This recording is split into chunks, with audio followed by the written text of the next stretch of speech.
already know this is Pawn's Raw Unboxing, a.k.a. Mr.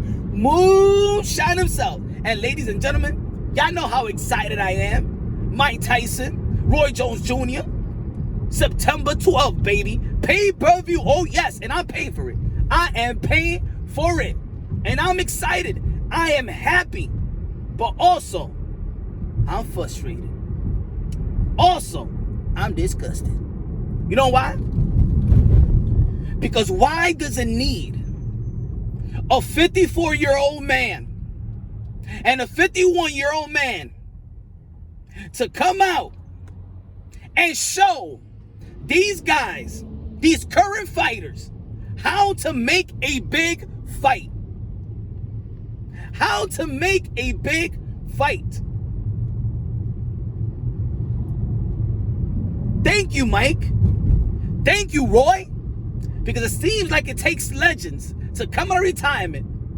Mike Tyson, that was like 300 pounds, to get back in shape and look better than 95% of the current boxers today. That's one. But to come and negotiate a deal for a big fight to show these guys in today's day and age how to make a big fight. Not to make a dumb fight and put it as pay-per-view. Not a dumb fight. But a fight that is not worth pay-per-view. The reason why we want to see these folks is because Mike Tyson, of course, is immortal. He's always going to be the baddest man of the planet, regardless of how he finished his career. You know why? You know why he's still relevant? You know why he could hit the mids and people will be like, oh my God, wow.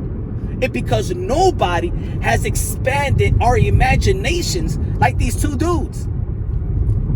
There's got to be evolution in almost everything. The only evolution that I think that there's no evolution in is knowing how to wipe your ass. There is no evolution on that. Take a toilet paper, wipe that ass. Wipe that ass clean. Wipe it like 4 or 5 times. Then just hop in the shower. There's no evolution in washing your ass. Okay? There's no evolution on that. But there's evolution in basketball, in athleticism, in strength, in swimming, and running. But when it comes to boxing, these guys can't evolutionize the game. These guys can expand our imagination. So that's why fans are eager to pay a pay-per-view fight with a 54-year-old man and a 51 that the last time we saw them, they were so all washed up. But you know what? Our imagination haven't been expanded. Because these guys can expand our imagination. Now, am I asking these fighters today to be Mike Tyson? No, I'm not asking you to be Mike Tyson. No. Evolutionize, yes, it's interesting to see. You know? Am I asking you to be Roy Jones Jr.? Technically, maybe not. But you know what? At least challenge yourself like these past legends.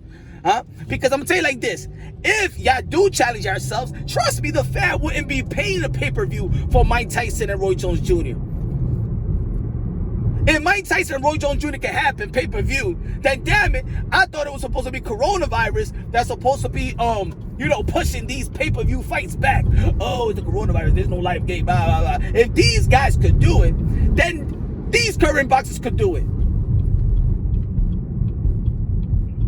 And why not? Why not? Because they got legacy in the back burner. They don't care about the legacy. Also, why this is relevant, and also why people are eager to see these guys two fight and dance and duke it out, is because these guys established something that today's fighters just do not want to establish, and that's legacy. Legacy. I always say when I started the channel, subscribe to the channel, like it, share it. You know the drill. Support your boy. I always say that legacy will reign supreme. Legacy will reign supreme. Stop chasing a fucking purse and go for legacy, because you will cash in on legacy. Bet on yourself. Guys, stop with the A and the B side. None of y'all dudes are A's. Okay? None of y'all dudes are A's. I don't want to hear that Earl Spence and a Bud Crawford fight can't happen because one thinks that he's the A side and the B side at 60 and 40 and 70, 30. Shut the hell up. None of y'all dudes are A's.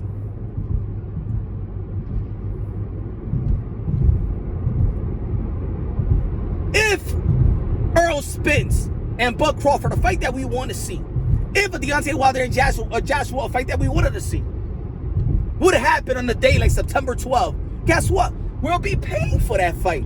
We won't be paying a pay-per-view with Mike Tyson and Roy Jones Jr. like that. That would trump it. But guess what? Mike Tyson comes out of retirement. Not retirement, but they're going to do an exhibition, whatever. They're going to pay-per-view. And I don't hear nobody complaining about that. You know why? You know why? These guys, but we hear people complaining about Charlo versus Sergey Derevyanchenko, and they put it as a pay-per-view. Jamel Charlo, which I don't even criticize because I do believe that he does challenge himself, versus Jason Rosario. That's a good fight, but it's a pay-per-view fight. Is it? Really? If that's a pay-per-view fight, well, damn it, everything is a pay-per-view fight. Jorge Linares versus Javier Fortuna, just put it on pay-per-view. Put it on pay-per-view. Just put everything on pay-per-view. It seems like I don't give a damn about the fans. But you think we the fans should be giving a damn and cater to you and hold your hands and sing Kumbaya? I'm excited, y'all, but I'm livid. Because it takes two old men to do what y'all supposed to be doing. Because if y'all was doing what y'all supposed to be doing, and not only for us, we're not acting like fans that like brats and just asking for stuff that, you know, it shouldn't happen. We asking for stuff that y'all should be asking for your own career and your own legacy. Y'all should be wanting what we want. Don't look at the fans like we're dumb. Like, oh, yo, y'all fans gotta chill. And no, the shit that we want, you should want twice as more. But money's not in the pie. We gotta wait until there's a game, and we gotta, and then we gotta cross the street side, and cross the street, and he's the A, and he will think he's the A side, and the B side, and Top Rank, and ESPN, and the networks, and I'm with Al Heyman, and Al Heyman told me this, and now shut the hell up and make the fucking fights, baby. It's for your legacy. Legacy will reign supreme. When I'm talking about legacy, is this, that Mike Tyson could go and he could smoke and he could sniff and do drugs and party and turn 300 effing pounds and stuff like that. And then he could get robbed from his money and then come back and make money. You know why he could come back and make money? Because his legacy reigns supreme. You know why you want to see the fight? Because legacy reigns supreme. Y'all retire right now and y'all turn 54, 51, and nobody will remember your name. Y'all can't capitalize off your name. Mike Tyson capitalized off his name, and everything that says Mike Tyson make money because of legacy. Roy Jones Jr. could get a citizenship, and he don't even live, and he go to Russia and get a citizenship, and the president of Russia loves to do. You know why? Because of legacy. Doors open up. A lot of people, these boxers talking about, oh, I do this for my kids and I do this for my family. No, you do it for you. Because you understand that fighting these legacy fights and establishing a great legacy, which you have the potential to establish and to earn. Your legacy, your name, open doors for your children and children's and children's children. Your child could do anything. Oh, yeah, Crawford's your granddaddy. Oh yeah, man, we can't. Yeah, the doors is open for you.